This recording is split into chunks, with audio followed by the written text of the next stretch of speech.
नमस्कार दोस्तों, स्वागत है आपका हमारे YouTube चैनल एग्जाम गुरु में। दोस्तों, आज मैं आपके लिए एक बहुत ही महत्वपूर्ण वीडियो लेकर आया हूं। हमारी जो एसएससी जीडी 2024 के अंतर्गत GK and GA, general knowledge and general awareness की जो सीरीज चल रही है 1000 प्रश्नों की, उसके अंतर्गत मैं आज आपके लिए छठे नंबर का वीडियो लेकर आया हूं। इसके पहले मैंने 5 वीडियो जारी कर दिए, अगर नहीं देखें तो जरूर देखिएगा। आई के बटन पे जोड़ दिए, नीचे डिस्क्रिप्शन बॉक्स में भी मैं लिंक रख दूंगा।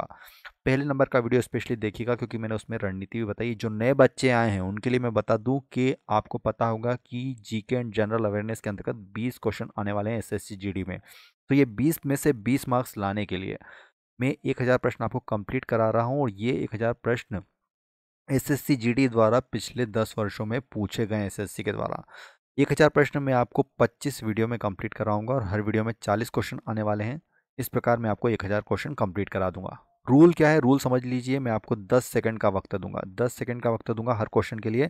10 सेकंड में आपको उस क्वेश्चन का सही उत्तर कमेंट बॉक्स में लिखना है। अगर आपको कम लग रहा है समय तो वीडियो पॉज करके लिखिए। अगर आपको आंसर पता है तो भी लिखिए, और नहीं पता है तो भी लिखिए, जिससे कि आपको 1000 प्रश्न साथ साथ याद हो जाएंगे। तो ये रूल है। और वीडियो के आखिरी में ये जरूर बताना है कि आपको 40 में से कितने क्वेश्चंस के जवाब पता थे। जितने भी पता थे लिखिएगा, जिससे कि आपका ये एनालिसिस होता जाएगा कि हर वीडियो दर वीडियो आपके नंबर बढ़ रहे हैं या नहीं बढ़ रहे हैं, क्योंकि मैं साथ साथ आपको रिवीजन भी कराते जाऊंगा। और जो बच्चे ये 1000 प्रश्न देख लेंगे तो यह मानिए कि आपका 100% सिलेक्शन पक्का है, क्योंकि ये बहुत ही महत्वपूर्ण 1000 प्रश्न है जीके एंड जीए के लिए। तो चलिए आज का हमारा छठे नंबर का वीडियो शुरू करते हैं। भारत में हरित क्रांति की शुरुआत कब हुई थी? भारत में हरित क्रांति की शुरुआत कब हुई थी? इसका सही उत्तर होगा option number C, right answer 1966 से 67, 66-67 ईस्वी में हुई थी। निम्न में अस्थायी कण इनमें से कौन सा है? निम्न में से अस्थायी कण इनमें से कौन सा है? इसका सही उत्तर है दोस्तों option number C, right answer neutron. देखिए, सबसे अस्थायी कण होता है, कौन होता है? न्यूट्रॉन होता है। संविधान की प्रारूप समिति के समक्ष प्रस्तावना का प्रस्ताव किसने रखा था?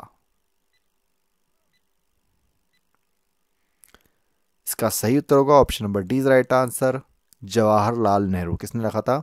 जवाहरलाल नेहरू ने। ऑस्ट्रेलिया के मूल निवासियों को किस नाम से जाना जाता है? तो ऑस्ट्रेलिया को मूल निवासियों को किस नाम से जाना जाता है? एबोर्जीन। ऑप्शन बी राइट आंसर दोस्तों। किस नाम से जाना जाता है? एबोर्जीन्स नाम से।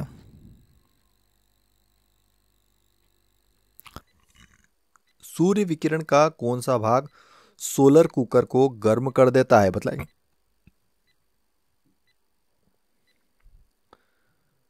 इसका राइट आंसर को दोस्तों ऑप्शन बी, अवरक्त किरणें। सोलर कुकर को गर्म करता है, कौन करता है? अवरक्त किरणें। सामान्यतः महासागरीय जल की लवणता गहराई में वृद्धि के साथ साथ क्या प्रभाव पड़ता है लवणता पर? तो इसका सही उत्तर दोस्तों ऑप्शन ए, बढ़ती जाती है। जैसे जैसे गहराई बढ़ती है महासागर की, वैसे वैसे लवणता भी बढ़ती जाती है।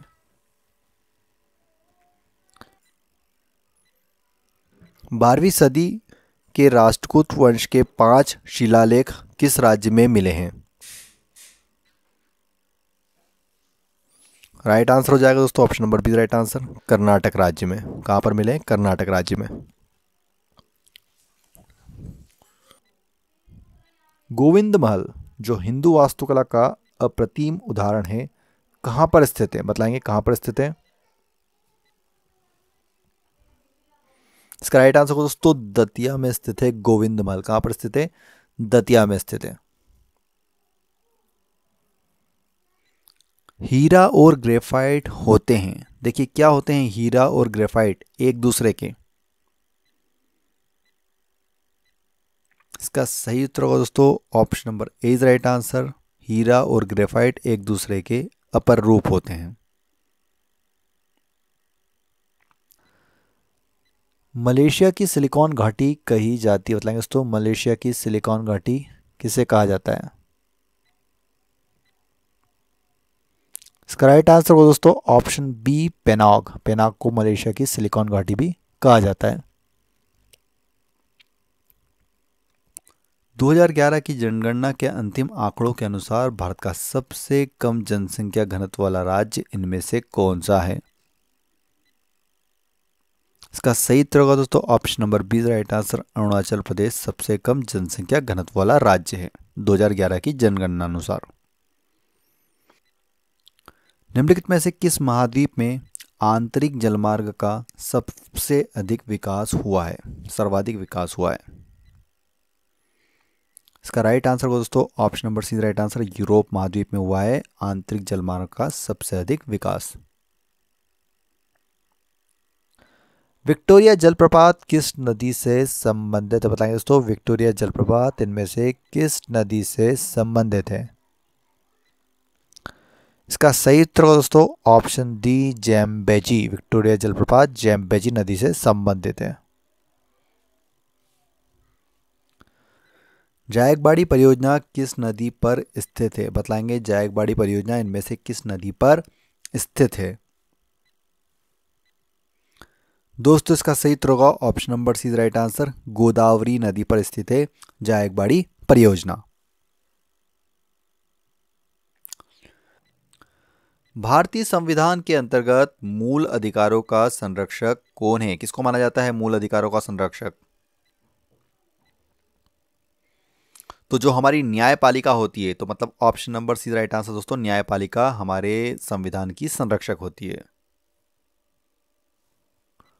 भारत के दो सर्वाधिक साक्षर राज्य इनमें से कौन से हैं? दो सर्वाधिक साक्षर राज्य बताने हैं आपको। इसका सही उत्तर हो जाओ दोस्तों ऑप्शन डी मिजोरम और केरल। यहां पर जो ऑप्शन दिए उनमें मिजोरम केरल सबसे ज्यादा साक्षर राज्य हैं। निम्नलिखित में से किसे प्रकृति का सुरक्षा वाल्व कहा जाता है? तो किसको कहा जाता है प्रकृति का सुरक्षा वाल्व इनमें से? इसका सही उत्तर होगा दोस्तों ऑप्शन सी ज्वालामुखी। इसको प्रकृति का सुरक्षा वाल्व भी कहा जाता है, ज्वालामुखी को। भारत का सबसे बड़ा चावल उत्पादक राज्य इनमें से कौन सा है? भारत का सबसे बड़ा चावल उत्पादक राज्य बताना है। इसका राइट आंसर हो जाएगा पश्चिम बंगाल। भारत का सबसे बड़ा चावल उत्पादक राज्य कौन सा है? पश्चिम बंगाल, इन ऑप्शंस में से। राष्ट्रकूट काल में राष्ट्र प्रांत का प्रधान क्या कहलाता था? बतलाएंगे। राइट आंसर हो जाएगा राष्ट्रपति। क्या कहा जाता था? राष्ट्रपति कहा जाता था उसको।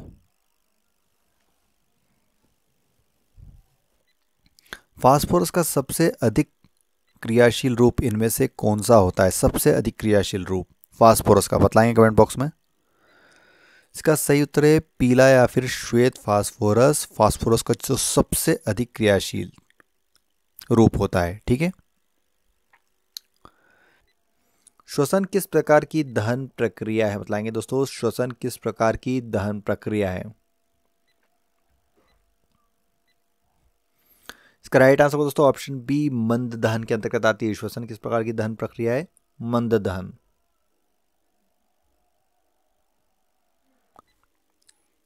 राष्ट्रीय वानस्पतिक उद्यान कहां पर स्थित है? बतलाएंगे कमेंट बॉक्स में फटाफट आंसर। इसका सही उत्तर होगा दोस्तों लखनऊ में स्थित है राष्ट्रीय वनस्पतिक उद्यान। कहां पर है? लखनऊ में। गंगा के मैदानों की पुरानी कछारी मिट्टी कहलाती थी। तो गंगा के मैदानों की पुरानी कछारी मिट्टी क्या कहलाती थी? इसका सही उत्तर है दोस्तों ऑप्शन ए बांगर मिट्टी। क्या कहते थे उसको? बांगर मिट्टी।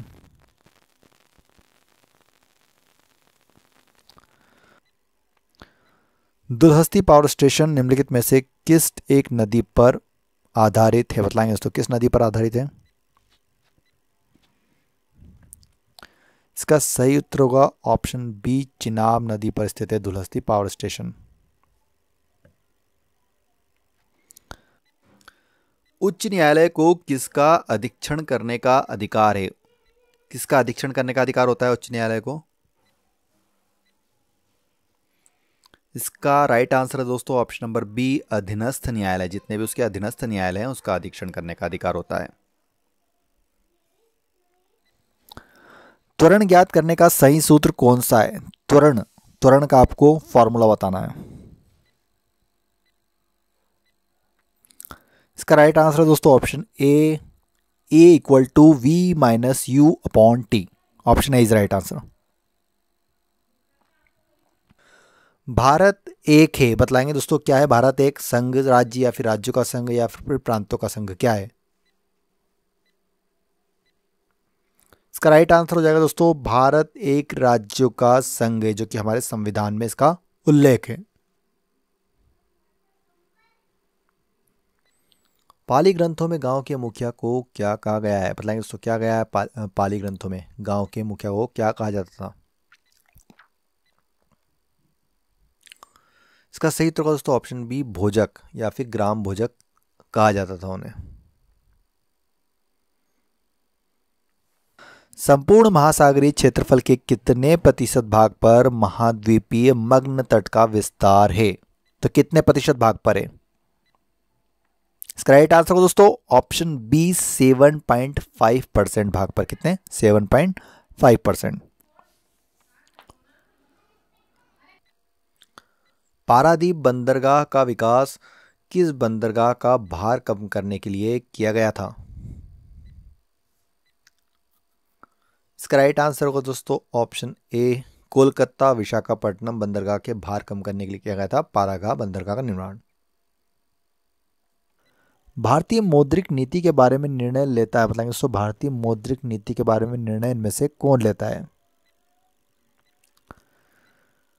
इसका सही उत्तर है दोस्तों ऑप्शन बी भारतीय रिजर्व बैंक। किसको होता है इसका अधिकार? भारतीय रिजर्व बैंक होता है।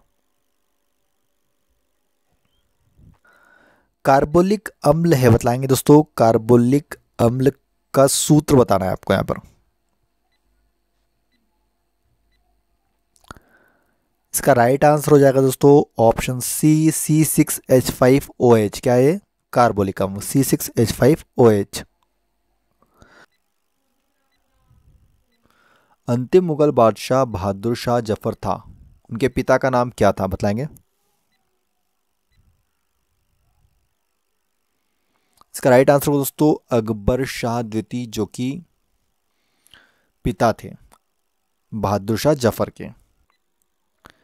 नाइक्रोम के तार हीटिंग एलिमेंट के रूप में प्रयुक्त किए जाते हैं, तो क्यों किए जाते हैं? तो इसका सही तो हो जाएगा दोस्तों ऑप्शन डी बी और सी दोनों। इसका विशिष्ट प्रतिरोध उच्च होता है, लाल तप्त होने पर ऑक्साइड नहीं बनता। आधुनिक आवर्त सारणी में आवर्तों की कुल कितनी संख्या है? आधुनिक आवर्त सारणी में बताना है आवर्तों की कुल संख्या। इसका सही उत्तर है option number B right answer 7। आवर्तों की कुल संख्या कितनी है? 7। केंद्र राज्य के प्रशासनिक संबंध भारतीय संविधान के किस अनुच्छेद में वर्णित है? वेरी इंपॉर्टेंट, किस संविधान के किस अनुच्छेद में वर्णित है? इसका सही तो दोस्तों option number A is right answer अनुच्छेद 256 से 263 के तहत वर्णित है।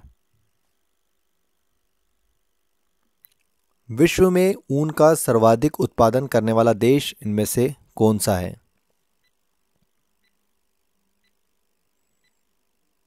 इसका सही उत्तर है option number B is right answer Australia, जो कि विश्व में ऊन का सबसे ज्यादा उत्पादन करता है।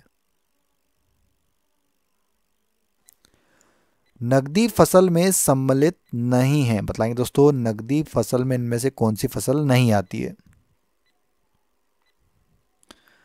इसका राइट आंसर दोस्तों ऑप्शन डी गेहूं, जबकि गन्ना कपास और जूट तीनों ही नकदी फसल की श्रेणी में आती है। किस देश में भूकंप से उत्पन्न विनाशकारी समुद्री तरंगों को सुनामी कहते हैं? तो कहां से निकला था नाम सुनामी? इसका राइट आंसर हो जाएगा दोस्तों जापान। जापान में जब भूकंप आया था तो उसके बाद सुनामी आई थी, तो option number B right answer Japan. Varghese Kurien का संबंध इनमें से किस क्रांति से? बताएंगे दोस्तों किस क्रांति से वर्गीस कुरियन का संबंध? इसका राइट आंसर हो दोस्तों ऑप्शन ए श्वेत क्रांति से संबंधित है वर्गीस कुरियन। किससे है? श्वेत क्रांति, दुग्ध। तो दोस्तों आज का हमारा ये वीडियो कंप्लीट हो गया है। अब आप कमेंट बॉक्स में ये ज़रूर बताइए कि आप एसएससी जीडी के अंतर्गत आपका पोस्ट प्रेफरेंस क्या है। कमेंट बॉक्स में ज़रूर लिखिएगा अपना पोस्ट प्रेफरेंस। साथ में आप ये भी बताएं कि एसएससी जीडी के अलावा आप किन किन एग्ज़ाम्स की तैयारी कर रहे हैं, उन एग्ज़ाम्स का नाम लिखिएगा। चाहे आप पुलिस की तैयारी कर रहे हो, रेलवे की तैयारी कर रहे हो, जिसकी भी तैयारी कर रहे हो कमेंट बॉक्स में लिखिए। और अपने नंबर ज़रूर बताएं कि 40 में से आपको इस टेस्ट में कितने मार्क्स प्राप्त हुए हैं। साथ साथ इस वीडियो को अपने दोस्तों के साथ व्हाट्सएप पर जितने भी आपके स्टडी के ग्रुप हैं उनमें शेयर ज़रूर कीजिए। वीडियो पसंद आए तो प्लीज़ वीडियो को एक लाइक ज़रूर कीजिए। वीडियो देखने के लिए बहुत बहुत धन्यवाद। जय हिंद, जय भारत, वंदे मातरम।